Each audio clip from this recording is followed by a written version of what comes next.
இங்கே வந்திருக்கும் பத்திரிகை நண்பர்களுக்கு என்னுடைய அன்பார்ந்த வணக்கங்கள். இன்று நான் ஊரில் இல்லை, அதனால் நேரடியாக அவங்கள சந்திக்க முடியல. இந்த சிவாஜி படம் ஏவிஎம் நிறுவனம் தயாரித்து சங்கர் டைரக்ஷன் பண்ணி கேவி ஆனந்த், ஏஆர் ரஹ்மான், தொடாதரணி அண்ட் இந்த மாதிரி பல டெக்னீஷியன்ஸுங்க உருவாக்கின மிகப்பெரிய பிரம்மாண்டமான படம், மிகப்பெரிய வெற்றிகரமான படங்கிறது உங்களுக்கு எல்லாருக்குமே தெரியும்.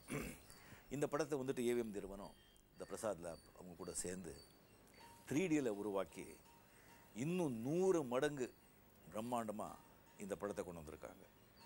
அதுக்காக அவங்க செலவழித்த நேரமும் பணமும் இன்னும் 2 பிரம்மாண்டமான படங்க அவங்க எடுத்திருக்கலாம்.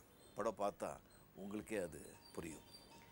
ஸோ இந்த படத்தை என்னுடைய பிறந்தநாள் 12/12/12 அன்றைக்கி என்னுடைய பிறந்தநாளை பரிசாக ரசிகர்களுக்கு இந்த படத்தை அளிக்க போகிறாங்க. அதுக்காக நான் ஏவிஎம் நிறுவனத்திற்கும் சரவணன் சார் அவர்களுக்கும் என்னுடைய மனமார்ந்த நன்றியை தெரிவித்துக்கொண்டு இந்த படம் மிகப்பெரிய வெற்றியடைய எல்லாம் வல்ல இறைவனை வேண்டுகிறேன். நன்றி.